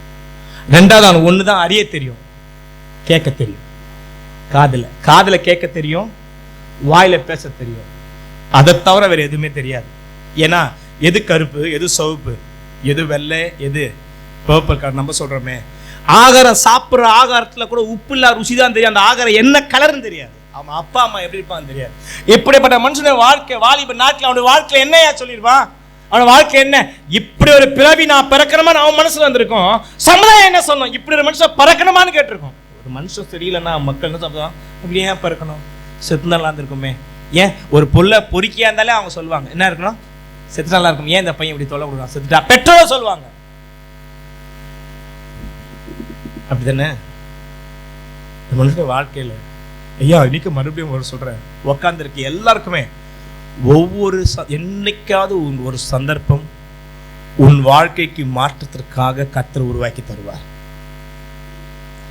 உருவாக்கி நிச்சயம் வாலிபனே வாலிப சகோதரியோ உட்கார்ந்திருக்கும் வயதானவங்க யாரா இருந்தாலும் உனக்காகவே கர்த்தர் ஒரு வழியை உருவாக்குவா. இந்த சந்தர்ப்பம் பரிதிமேய்க்கு தான் பைபிள் சொல்லுது. 47ஆம் வசனம், இயேசு வருகிறார் என்று ஜெசி ஹேட் கேள்விப்பட்டான். ஒரு கேள்விப்பட்டு இயேசு கேள்விதான் பட்டான். இப்ப கேள்விப்பட்டான் இயேசு நம்ம இருக்கிற ஊர்ல வராரு. ஆனால் இயேசு யாருன்னு சொல்லி பல நாட்கள் முன்னாடி கேள்விப்பட்டிருக்கான். ஏன்னா அவர் கீர்த்தி தேசம் எங்கும் பரவிட்டு, அப்படிதானே அவர் பைபிள் அவர் கீர்த்தி குஸ்வாய் குணமாக தேசமெங்கும் பரவிட்டு, அவர் லேகியன் குணமாக்கினார் தேசமெங்கும் பரவிட்டு, அவர் பரதே இவனோட மனைவி பிள்ளைய யவிர் மகளை குணமாக்கின தேசமெங்கும் பரவிட்டு, ஐயா அந்த நாயின் ஊர் விதவின் மகளை என்ன உயிரோடு எழுப்பினார். அவருடைய கீர்த்தி எங்குமே பரவி போகும்போது பக்கத்து ஊர் கேட்டு போச்சு. இப்போ தேசத்துல உட்கார்ந்து எரிகோல இருக்கிற மக்கள் நினைச்சிருப்பான், அவன் எரிகோல கேட்டிருப்பான், எத்தனையோ குடங்கள் குணமாகறாங்க, எத்தனையோ குஷ்டரோகிகள் சுத்தமாகறாங்க, எத்தனையோ பேர் குணமாகறாங்க. நீர்க்கு அந்த சத்தியம் எங்க கேள்விப்பட்டிருக்கான். அவன் என்ன எதிர்பார்த்திருப்பான்? எக்ஸ்பெக்டேஷன், என்னைக்காவது ஒரு நாள் நாம் இருக்கிற இடத்துல இயேசு கடந்து போவாரா, இருந்திருக்குமா இருக்காதா? நேரத்தில் நம்ம நினைப்போம், ஒரு காலத்துல அந்த குணமாக்குற ஒருத்தர் பெனின்னு ஒருத்தர் நம்ம ஊருக்கு வருவாரா? எத்தனை பேர் காத்திருந்திருக்காங்க. எத்தனை பேர் நாங்க இருக்கும்போது பால் வாங்கிச்சார் வருவாரா? சத்தியத்தை விரும்புறவங்க சத்தியம் நல்லா பேசால் வருவாரா? அப்போ ஒரு குருடனுக்கு ஒரு மாற்றம் கிடைக்க வேண்டுமா? அவன் எதிர்பார்த்திருப்பான், என்றைக்காவது ஒரு நாள் இயேசு இந்த வழியில வருவாரா? அவன் எரிகோல வருவாரா? சாபமான ஊருக்கு வருவாரா? என் பிறப்பே சாபம், என் வாழ்க்கை யார் அங்கீகரிக்க முடியும்? வாழ்க்கையில சந்தோஷம் இருந்திருக்காதே, காலையில வந்தா சாயந்தரம் போவாங்க, கத்தி கித்தி வர காசு, அது பணம் கூட என்னன்னு தெரியாது. இவன் யார் கல்யாணம் கட்டுவா? இவன் சமுதாயத்தை என்ன கிடைக்கும்? நீ யோசித்து பாருங்களேன், என்றைக்காவது வருவாரா? இல்லாம திடீர்னு கேள்விப்பட்ட உடனே தெரியாத ஆளை பார்த்து என்ன பண்ண மாட்டோம்? இயேசுவே இறங்குன்னு சொல்லி இன்னைக்கு இது வரைக்கும் கண்ணோட பார்த்தது கிடையாது. ஃபர்ஸ்ட் டைம் எரிகோ போறாரு. அப்போ எரிகோ போறதுக்கு முன்பாக கேள்விப்பட்டிருக்கிறார். நீங்கள் எதை கேள்விப்பட்டு எதை எதிர்பார்த்துக்காத ஒரு நாள் சந்தர்ப்பம் கிடைச்சா அவர் பார்த்தலாம், முயற்சி பண்ணி பார்க்கலாமே. அப்படி கிடையாது, விடக்கூடாது என்று அவர் வந்துட்ட எந்த சூழ்நிலையும் அவர் விடாமல், பைபிள் சொல்லுது வரார் என்று கேள்விப்பட்டா கிட்ட வரல. அவர் 10 கிலோமீட்டர் வந்திருக்கலாம், இல்ல 2 கிலோமீட்டர் தூரத்துல வந்திருக்கலாம், இல்ல 1 கிலோமீட்டர் தூரத்துல வந்திருக்கலாம், இல்ல ஒரு 100 மீட்டர்ல இருக்கலாம். அவர் என்ன கேள்விப்பட்டாரா? கேள்விப்பட்ட என்னைக்கோ வரப்போகுது. அது என்னைக்கே வராரு? எந்த வீட்டுல வராரு? வராரையா முதல்வர். இப்படி ரோடெல்லாம் என்னையா காலையில போலீஸா இருக்க முதல்வர் வராரு. எத்தனையோ கிலோமீட்டருக்கு வர்றது முன்னாடி இங்க ரோடெல்லாம் மறைச்சிட்டாங்க. உண்மைதானே? எத்தனையோ டிராபிக், யாரோ ஒரு செத்துட்டா ரோட மறைச்சிட்டாங்க. ஒரு பெரிய ஆள் பிக்ஷா செத்துட்டா, ஏன் ஒரு தெருல ஒரு செத்து போயிட்டா, நீ போன திடீர்னு ஸ்கூல் போறேன், ரோடு ஃபுல்லா பாதுகாப்பு போயிட்டு சாவு உள்ள மறைச்சிட்டாங்க. போய் போம ஸ்பீடா போறேன்னு எங்க வரான்னு தெரியாது. ஆனா அவங்க கிட்ட ஒன்னே ஒண்ணுதான் இருக்கு. பைபிள் சொல்லுது, கேள்விப்பட்டுனா இயேசுவே தாவீதின் குமாரனே இறங்கும் என்று ஸ்டார்டட். அது எவ்வளவு நேரம் தெரியாது, எப்படி கத்துனான்னு தெரியாது. இவன் கத்தினேங்கிறான், காரணம் கண்ணு தெரியாது. லெஃப்ட்ல வராரா ரைட்ல வராரா, கூட்டம் வருதா, எத்தவனே வந்துதான், கத்தினே இருக்கு, ஒண்ணுதான் தெரியும். எவ்வளவு பவர் கத்தலாம், ஆனா எப்படி தான் வருவாரு? ஒரு வேலையை சத்தத்தை கேட்டார்னா என் வாழ்க்கை மாறுங்க. ஒரு வேலையை என் மேல இறக்க வச்சார்னா, அதான் அவன் கூடும் போது தாவீதின் குமாரனே மட்டும் கூப்பிடல, இறங்கும் ஐயா, இறங்கும் ஐயா. ஏற்கனவே இதே போல 2 குருடர்கள் அவர் வீட்டுல போயிட்டு தாவீதின் குமாரனை இறங்கும் இறங்கும் கேட்கும்போது, நான் உங்களுக்கு என்ன செய்யணும்? நான் பார்வையிடணும், இது என்னால் செய்ய முடியாது என்று விசுவாசிருக்கீங்களா? அப்படி கேட்கும்போது விசுவாசிகள் சொன்ன குணமானாங்க. தாவீதின் குமாரனை இறங்கும் என்று கேட்ட 2 குருடர்கள். அந்த செய்தி யாரு கேட்டுக்கலாம்? கேட்டுக்கலாம். ஒரு தாவீதின் குமாரனை இறங்குன்னு சொன்னா என்ன கிடைக்கும்? 2வது இப்ரூவ்ட். வர கூட்டத்திற்கு ஒரு தீர்க்கதரிசியாக தான் தெரிஞ்சது. வர கூட்டத்திற்கு ஏதோ ஒரு உலகத்துல வர ஒரு மெய்யான ஒரு தீர்க்கதரிசி தான் தெரிஞ்சது, தவிர அவர் தான் மேசியான்னு சொல்லி வர கூட்டத்துக்கு தெரியாது. இவன் ப்ரூவ் பண்றான், இவன் கண்ணன் தெரியாது, இதுக்கு முன்னாடி பார்க்கல. வரவர் வெறும் இயேசு கிடையாது, அவர் தாவீதின் குமாரன். தாவீதின் குமாரன்னா மேசியாக்காக காத்திருக்க மக்களுடைய பேர் தான் தாவீதின் குமாரன். சொல்லாம தாவீதின் குமாரன் இறங்கும், தாவீதின் குமாரன் இறங்கும், இறங்கும், இறங்கும் கத்தி கொண்டு கூப்பிடுது. அவன் பேசாதிருக்கும்படி அநேகரும், பிகாஸ் இப்ப பிள்ளைங்களை கத்தினே இருந்தா எவ்வளவு கத்தினேன், வீட்டை பையன் கத்தினே சும்மா இருக்காங்க. 5 நிமிஷம் கத்தலாம், உள்ளமா கத்தலாம். நீ நிற்கிற 1 மணி நேரமா 1 மணி நேரம் கத்திட்டு இருந்தா நீ ஒத்துப்பியா? பைபிள் சொல்ற கத்தினே இருந்தேன். அது என்னன்னா எனக்கு டிஸ்டர்பா இருந்தது. உண்மையிலே சிலருடைய வாழ்க்கையின் ஜபமோ சிலருடைய துதிகளோ நமக்கு டிஸ்டர்பா இருக்கும். நீங்க நினைக்கிறீங்க என்ன எப்ப பார்த்தா சோத்திரம் கத்துறீங்க, உங்களுக்கு இருக்கலாம். உங்களுக்கு டிஸ்டர்பா இருக்குது உன் வாயிலிருந்து புறப்புற வார்த்தை கர்த்தருக்கு மகிமையா இருக்கும். ஹல்லேலூயா. எப்ப வேலை பண்ணி சோத்திரம் சொல்லுது, என்ன இதே வேலையா போச்சு. சில நேரங்களில் பைபிள் சொல்லுது பேசாத அநேகர், not a one person, அநேகர் கவுண்ட்ல எத்தனையோ பேர் வரவன் ஆம்பளை பொம்பளை, பிகாஸ் இவ சொசைட்டில ஒரு குடனுக்கு என்னையா மரியாதை இருக்கும், குட பிச்சைக்காரனுக்கு என்னையா மரியாதை இருக்கும். அவன் பிச்சைக்காரனா இருந்தா கூட அதே வாய முறை எவ்வளவு பேர் அவதூறான பேசியிருக்கலாம். அதட்டினார்கள். அவனோ இதான் விஷயமே, அவனோ ஏன் அதட்டினாங்க? அவன் இயேசுவே இருங்கன்னு சொல்லி தான் அதட்டிக்க மாட்டாங்க. தாவீதின் குமாரே சொல்றது அதட்டுறாங்க. ஏன் பரிசேயர்லாம் பாரு, நீ தாவீதின் குமாரன் இல்லையே, நீ தெச்சேயின் மகன் அல்லவா? அவனை யாரு பரிசேயர் ஏற்றுக்கொள்ளியே, சவுசை ஏற்றுக்கொள்ளியே, ஜெபாத் யாராவது இயேசு கிறிஸ்து தாவீதின் குமாரன் மேல் அறிக்கை பண்ணா அவங்க ஜெபாத் துரத்தப்படுவார்களே.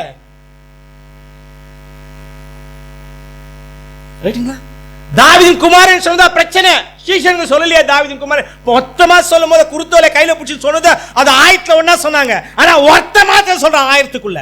அன்னைக்கு லட்சம் பேரு அந்த குருத்தோலையில ஓசனா தேவனுக்கு தாவீதின் குமாரனுக்கு ஓசா அப்ப சொல்லலாம். கும்பல்ல ஒரே ஒருத்தன் தான் ஒரு தெருள் கூட சொல்றாரு தாவீதின் குமாரன் இறங்க. அவன் மறுபடியும் அதுக்கு காரணமே அவர் தாவீதின் குமாரன் இயேசு சொல்லும்போதுதான். பாருங்க அப்ப கூட அவன் வாயை மூடல. ஏன்னா எப்படி இந்த வாயை ஏற்கனவே எதுக்கு பயன்படுத்தினா, பிச்சை எடுத்து பயன்படுத்தின உதே வாய். சத்தங்களை எழுப்பி தன்னை ஒரு மனுஷன் போஷிப்பதற்கு, தன் குடும்பத்தை போஷிப்பதற்கு, மத்தவங்க வாங்குவதற்கு எந்த வாயை பயன்படுத்துதோ யோசிச்சு பாருங்க. இறங்கும் என்றும் பைபிள் சொல்லுது, இறங்கும் என்று முன்னிலும் எப்போ ஐயா முடியாது, நெருக்கத்துல முடியாது, உள்ள போக முடியாது, இயேசுவை சந்திக்க முடியாது. பிகாஸ் எனக்குள்ள என்னால இயேசுவை சந்திக்க அந்த பொம்பளை தெரியும், எனக்கு தெரியல கூட. ஆனால் அந்த பெண்ணால் இயேசுவை சந்திக்க முன்னா இயேசுவை தொட முடிஞ்சது. விசுவாசம் முன்னிலும் எந்த பிரச்சனை நம்ம வாழ்க்கையில வருதோ அப்ப வாயை முடின அடங்கி இனிமேல் ஜெபமே பண்ண மாட்டான், ஆண்டவர் என்ன செய்தார்னு சொல்லிட்டு புலம்பல் பாடாது. என்ன செய்யல உங்க வாழ்க்கையில, என்ன செய்யணும் சொல்லுங்க. சொந்த குமாரன் பாராமல் அவர் தமக்காக ஒப்பு கொடுத்திருக்க மற்றவர்களை அவரோடு கூட பைபிள் சொல்ல அதற்காக உங்களுக்கு செய்வாரு. உங்களுக்கு திருமணம் செய்யலையா, குழந்தை இல்லையா, சரி கஷ்டத்துலாம் வரீங்க, எனக்கு பிச்சை எடுக்க விட்டாரா? உபத்து தான் வரீங்க, எனக்கு தொட வச்சாரா? நோய்வாய் தான் பட்டிருக்கீங்க, ஏன்னா மனம் கழிச்சாரா? இல்லை, அநேக பாடுகள் வழியா நாம் தேவன் ராஜ்யத்துக்கு பிரவேசிக்கணும். இக்காலத்தின் பாடுகள் எல்லாம் நீ வரப்போற வெளிப்பட போற மகிமைக்கு ஒப்பளவ. அப்ப என்ன பாடுகள்? ரத்த சிந்தக்க நம்ம போராடவானா? பாருங்க, நேற்று வரைக்கும் பில்டிங்ல இருந்த அம்மாஸ் அந்த மீன்ஸ் பாலஸ்தீனெல்லாம் ஒரு குடிக்க தண்ணி இல்லாம, தங்க இடம் இல்லாம, பேப்பர்ல துணியில போட்டு துணி இல்லாம எல்லாம் படிச்சவங்க இன்னைக்கு அந்த கதியாயிட்டாங்க. நமக்கு அப்படிப்பட்ட சந்தர்ப்பம் கொடுக்கலையே, சாப்பிட்டு கொடுக்கும் தானே கத்த கொடுத்துருக்காங்க. அந்த மனுஷனே போடுற மக்களும் பிரச்சனை, எல்லாரும் பிரச்சனை.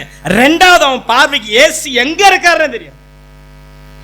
நேரம் இவர் பார்த்து கேட்கலாம், எங்க இருக்கான்னு தெரியாது. அவரை பார்த்து டைரக்டா கண்ணில் பார்த்து பேசினாலும் இருக்கும். அவர் கத்தின்னு அதிகமாய் கூப்பிட இப்ப ஏசு அவனை கிராஸ் பண்றாரு. கவனிங்கள், அவர் கூட்டத்துல பல கூட்டம் நெருக்கி கொண்டிருப்பது பைபிள் சொல்லுது. அவர் அந்த கூட்டம் அழைத்து எழுந்துரு உடனே பைபிள் சொல்லுது இயேசு நின்று. எனக்கு நம்ம ஒருத்தன் தொடர்ந்து ஒரு அனுபவம், உன் ஜெபத்தினால் இயேசுவை நிக்க வைக்கிற, இயேசுக்கு பதில் தருவதற்கான செய்வது ஒரு அனுபவம். இந்த அனுபவம் உங்க வாயிலே இருக்கு. இந்த அனுபவம் உங்க ஜெப வாழ்க்கை. இயேசு நின்றாராம், கூட்டம் நிக்க வைக்க முடியல, அவர் சீஷர் நிக்க வைக்க முடியல, கூட்டம் நிக்க வச்சுட்டாங்க. ஏன் நிக்கணும்? அவர் ஏன் நிக்கணும்? எரிகோல் ஏன் நிக்கணும்? சத்தியம் சொல்ல போறாரா? பைபிள் சொல்லுது, உடனே அவன் தன் மேல் வஸ்திரத்தை விட்டு எழுந்து இயேசுவிடத்தில் வந்தான். என்னது? நானமா சொல்லுவேன், பிளேஸ் அவன் கர்த்தர் அவனை சுகமாக்குவதற்கு முன்பாக அவன் கண்கள் திறக்கப்பட்டது. கர்த்தர் அவனை தொட்டு நீ பார்வை அடைவாய் சொல்வதற்கு முன்பாக அவன் கண் திறந்து போச்சு. அப்படின்னா யார் கொண்டு வந்தா? இயேசுவிடத்தில் வந்தான். யாரை கொண்டு வந்தான்? பட் அவன் என்ன கண் திறந்துச்சுன்னா, நிச்சயமாக இந்த கண் திறக்கல. அவன் உள்ளுக்கு அவன் என்ன சொல்றா சரித்திரம் அதோடைய கத்துனா, அன்னைக்கு ஒரு குஷ்டரோகினா அவர் கலர் ஒரு ப்ளூ கலர், இவங்கன்னா குஷ்டரோகி அடே சாரி கூடனா அவனோட அடையாளம் இருக்கான். இந்த ட்ரெஸ் போட்டுட்டமா ஒரு மேல, அது குருடனுக்காகவே கொடுக்கப்பட்ட அந்த காலத்துல. இவன் அந்த துணி போட்டிருந்தா அவங்க யாருன்னு அடையாளம் காட்டுவாங்க. அவங்க யாரு? ஒரு ப்ளூ கலர் ஒரு டார்க்கான்னு சொல்றாங்க. அது போட்டிருந்தா ரோட்ல வரும்போது யாராவது என்ன பண்ணுவாங்க? கையை பிடிச்சின்னு போயிட்டு அங்க நீ ரோட்ல உட்காந்தோட இவங்க யாரு யாரு யாரு ஃபாரின்ல பாத்தீங்கன்னா பெரிய பெரிய எல்லாம் பணக்க ஏழை வந்த பிறகு ஒரு போர்டு ஒன்று போட்டு ஒரு ஒரு ஒரு கப்பல் எல்லாம் என்ன பண்ணுவாங்களா? காசு போட்டு போவாங்க. நிச்சயமா அது ஃபாரின்ல இருக்கு. அந்த கப்பலை எல்லாம் வச்சு போனா எல்லாரும் போட்டு I am homeless man, I am very poor, சாப்பாடு இல்லைன்னு போட்டுட்டா என்ன பண்ணுவாங்க? அந்த கப்பலை காசு போட்டு போவாங்க. ஒரு சின்ன ஒரு பவுல் வச்சுட்டா எல்லாம் போட்டு போவாங்க. இந்த மனுஷனுக்கு அடையாளம் என்ன? அவன் பிக்சர், அவன் போட்ட வஸ்திரம் கவனிகள், குருடனுக்கு ஒரு அடையாளம் அதுதான். நான் ஒரு குருடன், நான் ஒரு பிச்சைக்காரன், எனக்கு அடையாளமே அதான். பைபிள் இயேசு பேசுவதற்கு முன்பாக சந்திப்பு அவன் தூக்கி எடுத்துட்டாயா. இனிமேல் என்ன தேவையில்லை என் வாழ்க்கையில, இது வரைக்கும் தேவையில்லை. இனிமேல் நான் ஹெல்ப்லெஸ் சொல்லக்கூடாது. இனிமேல் இவங்க உதவி தேவை கிடையாது. இனிமேல் அது தேவை எனக்கு போதும். கேட்ட உடனே அழைத்து வா. டிடன்ட் கால். யார சார்ந்திருக்கீங்க? உங்களுக்கு யாரும் சார்ந்துன்னு வாழ போறீங்க? எனக்கு என்ன தெரியுமா? இயேசு வேணும், இந்த வஸ்திரமே வேணும், இதோ வேணும், அதுவே வேணும். கரையற்ற வஸ்திரத்தை தூக்கி எறிங்கள். இந்த கெட்டகுமாரன் வரும்போது அவன் பழைய வஸ்திரத்தை தூக்கி எறிஞ்சான். அந்த யோசுவா என்ற ஒரு யோசுவான்ற ஒரு பிரதான ஆசாரியர் சகரியால தரிசனம் பிசாசு என்னன்னா அவன் வஸ்திரத்தை மாத்துன்னு சொன்னாங்க. மாத்தினோடனே அவனுக்கு என்ன ஆகிப்போச்சு? எஸ், பிசாசு போயிட்டாங்க. உன் தள்ள பாகவே இருக்காங்க. இந்த வஸ்திரம் என்பது ஒரு பொருள்னா அந்த பழைய வாழ்க்கை. பைபிள் சொல்லுது, இயேசு கிறிஸ்து உயிர் தெரிந்த பிறகு கல்லறை என்னத்தை பார்த்தாங்க சீஷர்? எண்ணெய் பாட்டில் வாங்கி குணமாக்குவதற்கு உங்களுக்கு என்ன அதிகாரம் இருக்குது? உங்களுக்கு நோய்வாய்ப்பட்ட யார் வந்து என்ன வச்சு ஜெபிக்கணும்? வேற எங்க என்ன பற்றி சொல்லுங்க. எங்க என்ன சொல்லுங்க? 2-3 சாட்சி சங்கதி 1. ஏன்னா யாக்கோபு எழுதினார். யார் எழுதுனது? அவர் நியாயப்பிரமாணத்தின் அடிமை. பவுல் நாங்க கையை வச்சோம், அவன் ரத்த பேதியாச்சு, யுபிலியுடைய அப்ப சுகமான. இதுதான் விஷயம். ரைட்டுங்களா? எண்ணெயை கொடுத்து மாயமெல்லாம் பண்றான். அதை அச்சுன்னு போய் எனக்கு அந்த எண்ணெயை தள்ள சுற்றின்னு ஒரு மந்திரம் இது. அதை போட்டு தண்ணியில ஊத்தி கலக்கி மேல குடிச்சு மேல தேய்ச்சி முடியெல்லாம் தேய்ச்சி நின்று அது என்ன? அது உபதேசம். ஒரு சடங்காச்சு. இயேசு எதை விட்டு போனாங்க? அது என்ன ரத்தமா? ரைட்டா? இயேசுவின் நிர்வாணத்தை மூடியது எது? அவர் மேல சுற்றின சீலை. சொன்னாங்களா இல்லையா? அந்த சீலையில என்ன இருந்தது? வாசனை இருந்தது. எல்லாம் ஊத்துனாங்க. அந்த சீலையில என்ன இருந்திருக்கும்? ரத்தம் இருந்திருக்கும். இருந்திருக்குமா? இருக்காதா? எவ்வளவு ரத்தம்! அந்த துணி என்ன கலர் இருந்திருக்கும்? ரத்தம் தான் இருந்திருக்கும். சரி, உயிர் தெரிந்த பிறகு என்ன பண்ணாரு? என் ஞாபகார்த்தமாக நான் பரலோகத்தை வச்சுக்கிறேன்னு வச்சுக்கினாரா, இல்ல அப்போஸ்தலர் வீட்டில் வச்சுனாங்களா? ஏதாவது சொல்லுங்க. பா இந்த தம்பிதான்ப்பா என் நிர்வாணத்தை மூடிச்சு. இதை செத்தோடனே அப்படியே மடிச்சு தூதர்கிட்ட கொடுத்து பத்திரமா தச்சு பரலோகத்துல தேவனுடைய ஆலயம் இருக்கு. அந்த ஆசாரிப்பு கூடாரத்துல பெட்டிக்குது பார்த்தா பக்கத்துல வெயினே சொல்லிருக்கலாமே. இல்ல சீஷனுக்கு அப்போஸ்தலர் பார்த்தேன், அப்பா ரத்தம்பா, ஏசு ரத்தம் ஏசு. அதை கொண்டு போய் யார்கிட்ட கொடுத்துடணும்? அம்மா கிட்ட கொடுத்துலாம். மலையில கொடுத்தாங்களா?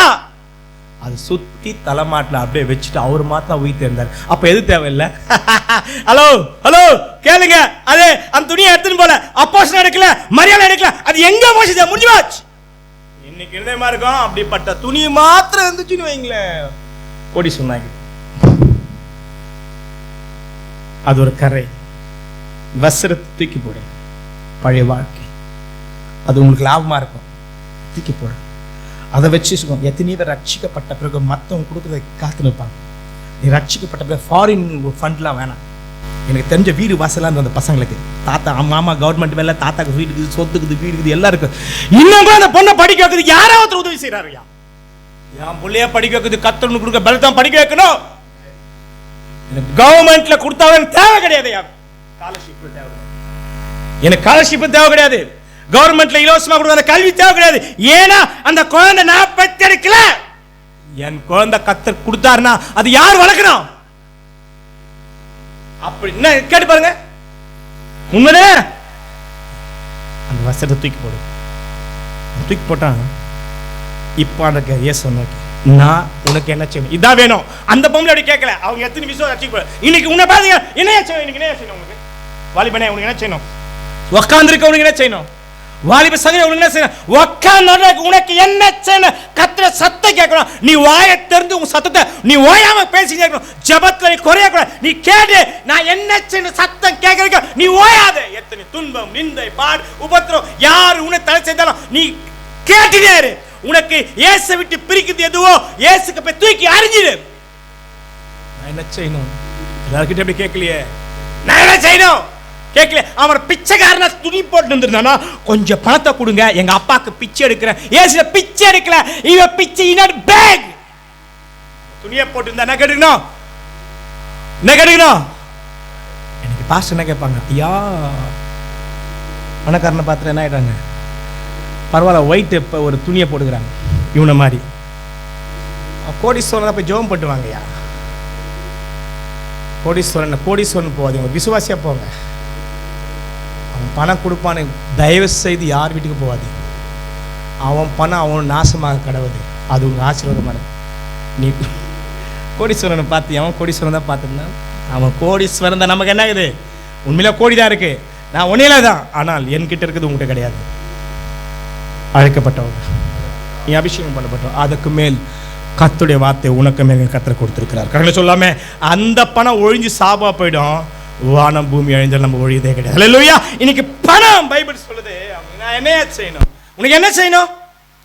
உனக்கு என்ன செய்யணும் சொல்லி கேப்பியா? நான் என்ன செய்யணும்? இதுக்கு என்ன இது போராட்டம் பாருங்களேன். நான் என்ன செய்யணும்? இதுக்கு ஒரே ஒரு இல்லுஸ்ட்ரேஷன் கொடுக்குறேன். இதுக்கு கொஞ்சம் நீ திரும்பி பார்த்தீங்கன்னா இதே தான் யாக்கோபு. விடவே இல்லை. ஆனால் யாருமே தனித்து இருந்தார், யாருமே அவர் கூட செய்யாத அணைகள் அவர் விடவே இல்லை. அவர் உள்ளதான் போராட்டம். ஏசா அவர் விடவே இல்லை. நீ என்ன விட மாட்டேன், நான் உனக்கு என்ன செய்யணும்? என்னை ஆசீர்வதிக்க மாட்டார். இங்கேயும் அவர் விடவே இல்லை. நான் உனக்கு என்ன செய்யணும்? யாக்கோபின் தேவன் உயிரோடு இருக்கிறார். நான் எனக்கு என்ன செய்யணும்? அவன் சிம்பிளா சொன்னார், நான் சொன்னேன், எனக்கு பணம் வேணாம், எனக்கு வீடு வேணாம், எனக்கு பொருள் வேணாம், எனக்கு நிறைய பணம் வெள்ளி வேணாம். உனக்கு என்ன வேணும்? இயேசு நான் என்ன செய்ய வேண்டும் என்றான். அதற்கு அந்த குருடன் பாருங்க, இன்னொரு குருடன், ஆண்டவரே மீன்ஸ் இங்கே எப்படி மாற்ற சூப்பர் ஐயா, உனக்கு பேச டெக்னிக் பார்த்தீங்களா, தாவீதின் குமாரனே சொல்ல சூப்பர் ஏ, பயங்கரமான பந்தாள். என்ன மாதிரி சொல்லிக்கணும்? என்னம்மா சொல்லியிருக்கணும்? முதல்ல என்ன சொல்லியிருந்தேன்? கத்தி கத்தி கத்தி மொத்தம் தலைவலி வர வச்ச தாவீதின் குமாரனே நீங்கள் சொல்லவே இல்லை.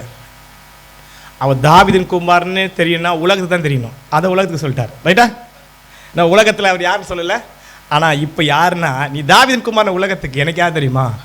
நீ ஆண்டவர். பிகாஸ் ஆண்டவர்னு ஆளுகை செய்கிறார். கரெக்டாக சொல்லாம உங்கள் வாழ்க்கையில் கர்த்தராகிய இயேசு கிறிஸ்து உங்களை ஆளணும். ஆண்டவரே, ஆண்டவரே, ஆண்டவரே, நான் பார்வையாடினோம் ஆண்டவரே. போதும், பணம் பொருள் இருல. இன்னைக்கு நம்ம உனக்கு இன்னைக்கு வந்திருக்க நீங்க பார்வையாடினையா?